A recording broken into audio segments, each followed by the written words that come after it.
السلام عليكم، ازيكم؟ عاملين ايه؟ يا رب تكونوا بخير. النهارده اليوم بتاعنا هيبقى الغدا عبارة عن ملوخية وفراخ. الفراخ دي انا جايبة دبابيس وهعمل عليها على الشوربة بتاعتها، يعني ملوخية.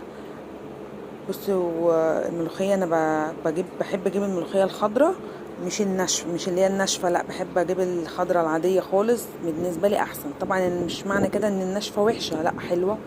هوريكم دلوقتي هعملها ازاي. وبحب احط فيها حاجات كده اللي هي بتبقى تحفة تحفة تحفة، جميلة جدا. المهم بقى قبل ما نبتدي الفيديو بتاعنا ونقول بسم الله الرحمن الرحيم، متنسوش تشتركوا في القناة وتعملوا لايك. مسكت بقى الدبابيس، هي انا غسلتها كويس قوي وحطيتها عشان تتسلق. حطيت معاها ورق راولة وحبهان وكبابة صيني وبصلايه وجزر وطماطمايه كده، يعني حبشت الشوربه بتاعتها. ودي الملوخيه قطفتها ونقعتها وغسلتها كويس. الملوخيه بالذات يعني بغسلها كويس قوي علشان بتبقى كلها طينه.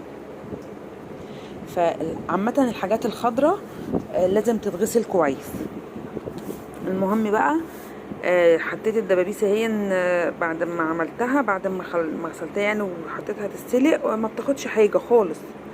يعني بتستوي اسرع من لما بتكوني حاطه فرخه كامله مثلا او وراك على بعضها. هي بتستوي اسرع.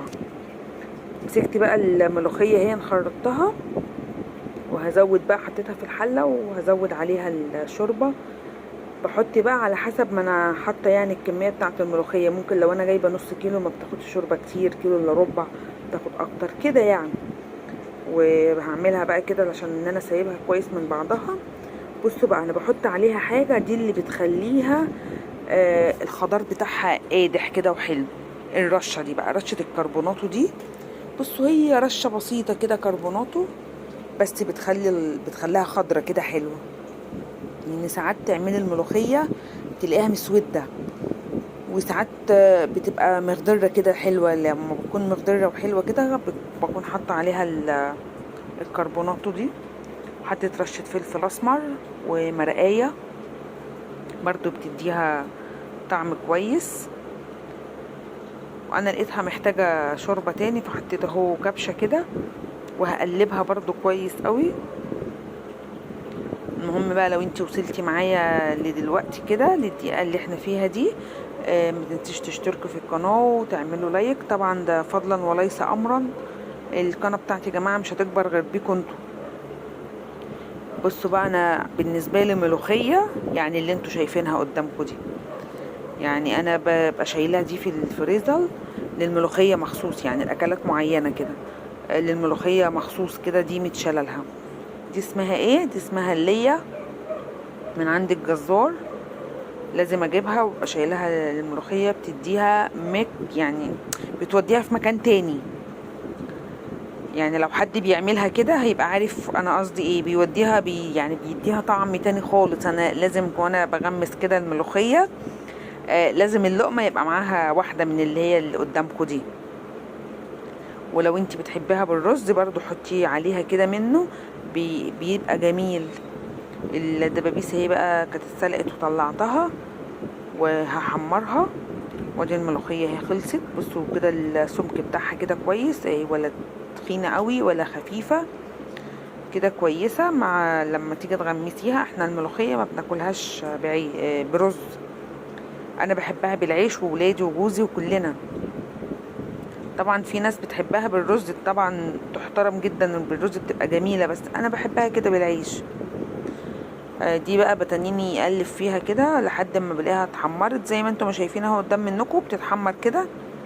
يعني انا بحطها على النار، هي بتنيها بقى تبك كده من اللي فيها ده، الماده الدهنيه اللي بتنزل دي منها. وكل ما بتنزل من الماده الدهنيه بتلاقي القطعه نفسها صغرت شويه، وبتبقى بترفع وبتتحمر في نفس الوقت.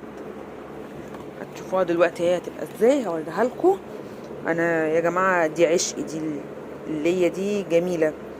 وادي مسكت راس توم كده وقشرتها وضربتها في الهون، ومعاها قرن فلفل. طبعا قرن الفلفل ده بقى عايزاه حامي، عايزاه رومي، اللي انت عاوزاه. ومعاهم رشة كمون، وحطيتهم بقى عليها اهو على اللية ده، وهسقطها هتبقى خرافة. اكيد في حد بيجربها كده، يعني اكيد في حد بيعملها بالطريقة دي، هيبقى عارف ان انا كلامي صح، ان هي فعلا حلوة. طب بصوا بقى الملوخية دي، يعني الملوخية ممكن تحط عليها حاجة توديها في حتة تانية خالص. يعني مثلا عندكم الملوخية اللي بالجمبري دي بتبقى طعم تاني، الملوخية بالأرانب برضو دي طعم مختلف تاني برضو. الملوخية هي كده سخنت غليت اهي من الجنب، هطفي بقى عليها عشان هي الملوخية ما بتغليش يا جماعة. الملوخية بديها بصوا يعني مسافة ما بتاخد غلوة انا طفيتها اهو خلاص، بس هي يعني اشوف ان هي خدت الغلوة دي، يعني بسخنها وبديها غلوة واحدة، ما بخليهاش عشان بتقطع، لو سبتيها تغلى على النار تقطع معاكي على طول. وما تغطيش الملوخية برضو، لو اتغطت تلاقيها بترقد، ما بتبقاش لطيفة، بتحس ان هي ايه الملوخية فوق والشوربة بتاعتها تحت، بترقد بتفصل من بعضها. انا بقى عمالة اهي بأديها تقليبة كده اهو علشان الطومة بس تصفر، مش بحمر الطوم، لا بخليها تصفر بس كده. ولو انت مش عايزة تحطي معاها قرن الفلفل ده ما تحطيش معاها فلفل خالص، برضو ينفع عادي. ويا سلام بقى لو رشة كزبرة، بس انا ما عنديش كزبرة فما حطيتش اهي كده، قطعتها بالطشة دي. رشة الكزبرة برضو بتدي للملوخية طعم خرافي، بس انا ما عنديش بصراحة، وانا في الشارع نسيت اجيب، او مش نسيت، ما كنتش اعرف ان انا مش عندي كزبرة، بحسب موجودة في المطبخ، طلعت ادور عليها ما لقيتهاش. حطيت بقى كبشة الملوخية دي كده تلميلي اللي في قلب الطبق.